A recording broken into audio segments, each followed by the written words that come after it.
PowerPlayChess, brought to you in association with Kagi. I've got a spectacular and beautiful game to show you, sent in by one of the viewers of the channel, and yes, it's another Sicilian Kalashnikov. Great to see. So I had a message in the summer from Juknis, and he writes, "Hello Mr. GM King, crazy Lithuanian guy here, enjoying your YouTube PowerPlayChess, especially the Kalashnikov games. I've had one myself recently in the Riga Technical University Open.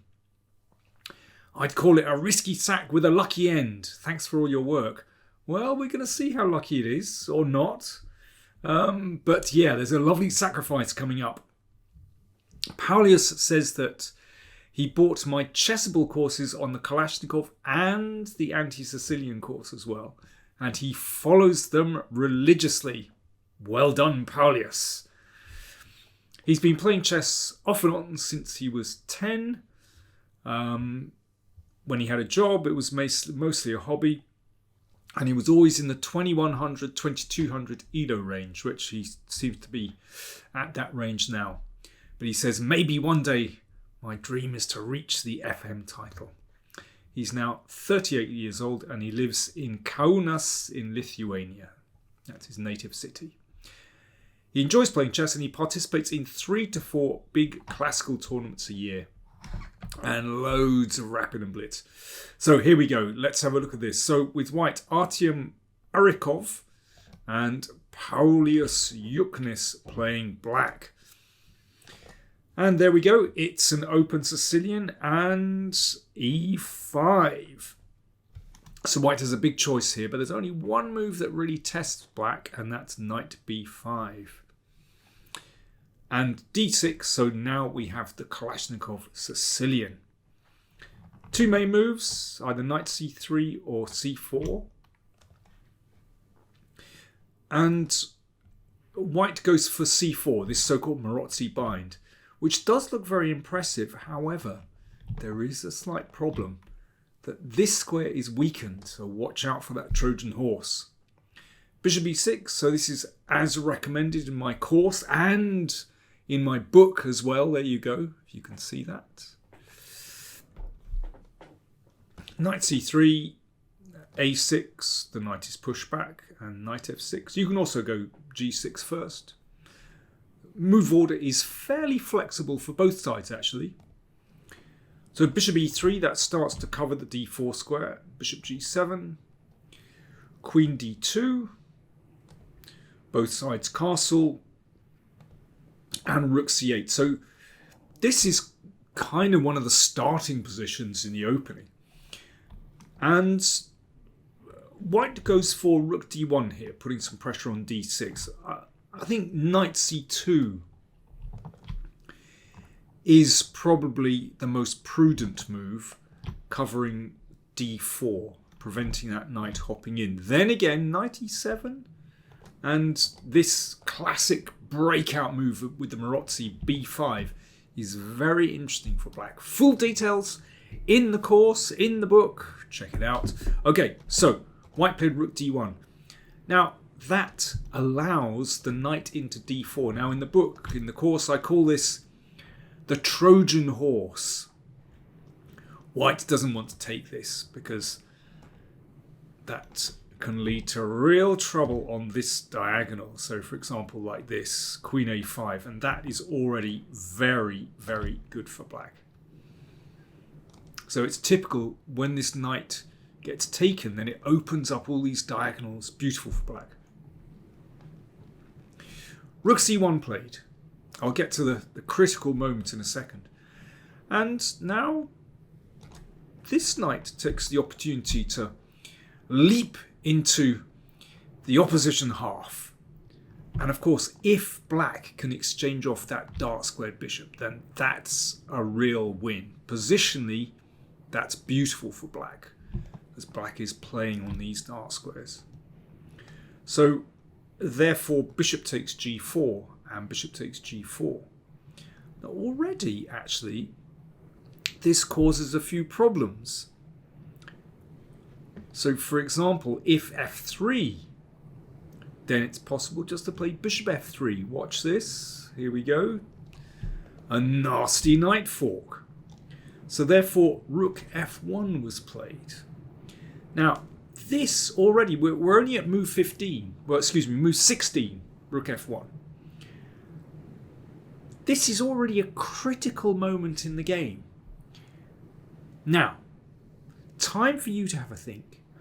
Time for me to have a drink, a lovely slurp of tea with my octopus knight. The knight on d4 is not quite an octopus, but it's good enough. It's a Trojan horse.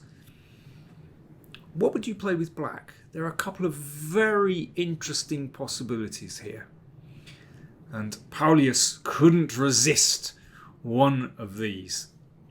Well, I've already given you... Hang on, I haven't had my drink of tea. My slurp of tea. So Paulius here couldn't resist a sacrifice. And I've already given you a clue with that last variation as to where we're at. Look at the position of the king and the queen. And indeed, he plays knight f3 check. And this looks terrifying. Look at white's king. Not in a good situation. We'll look at this in a second. That's the game continuation. In fact, bishop f3 is a stronger move. I mean, this is incredible. It's a beautiful idea, actually. So once again, of course, if that's taken, then knight takes, forks king and queen. So this bishop actually sits there reasonably comfortably at the moment. And what black wants to do is bring the queen into the attack and take it from there. So what can white do against this? Well, it's not so easy, actually. It's really not easy. I mean, if, for example, if this is taken, then pawn takes here, and again, well, whoops, sorry, not bishop takes c3.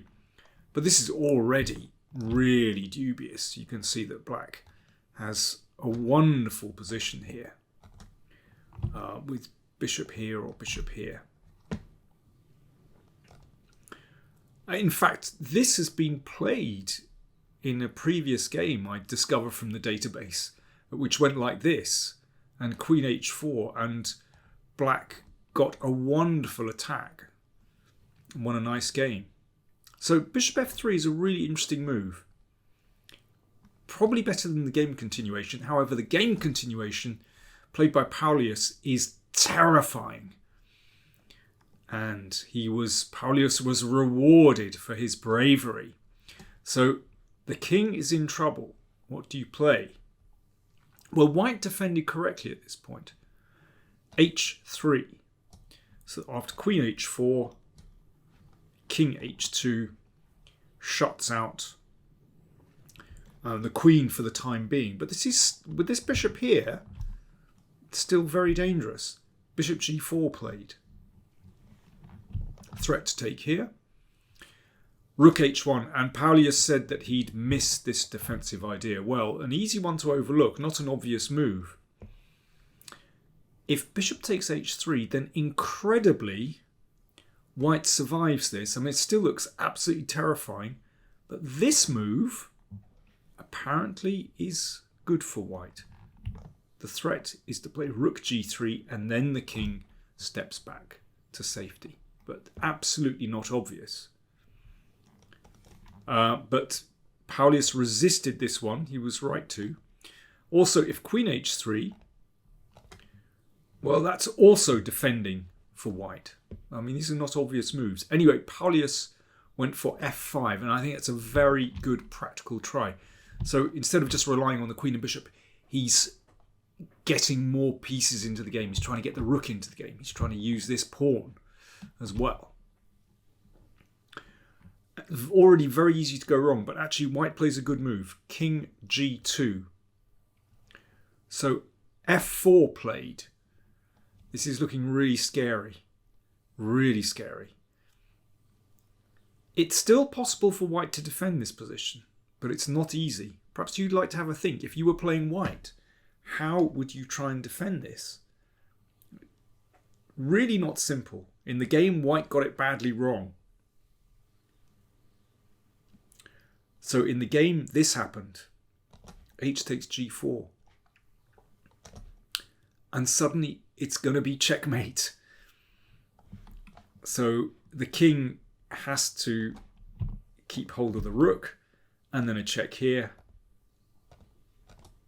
And it's already checkmate.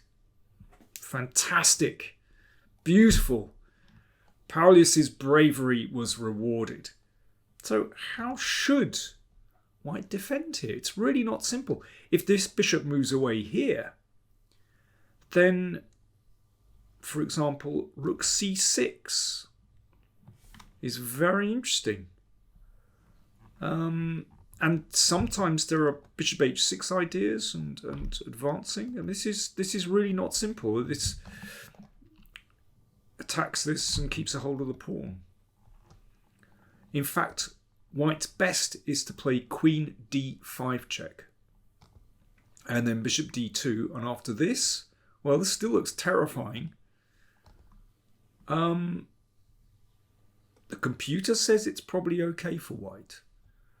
But after this, well, I would feel pretty uncomfortable defending this one. It's a great attack.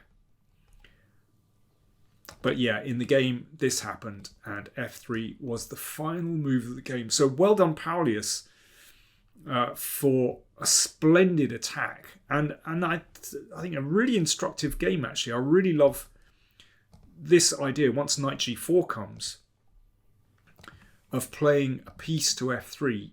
Knight f3, maybe not 100% correct, but incredibly dangerous. But in fact, bishop f3 definitely does give black an excellent game. Well, I really enjoyed that. Thank you very much again, Paulius Juknis, for sending in this game. And of course, remember, my Chessable course on the Kalashnikov is available. I'll put the link down in the video description. And the book is available from New in Chess. And of course, my Anti-Sicilians course is available from Chessable. And the book is coming out very soon as well. I hope by the time you're watching this, it will have actually been published. But who knows? Thanks for watching.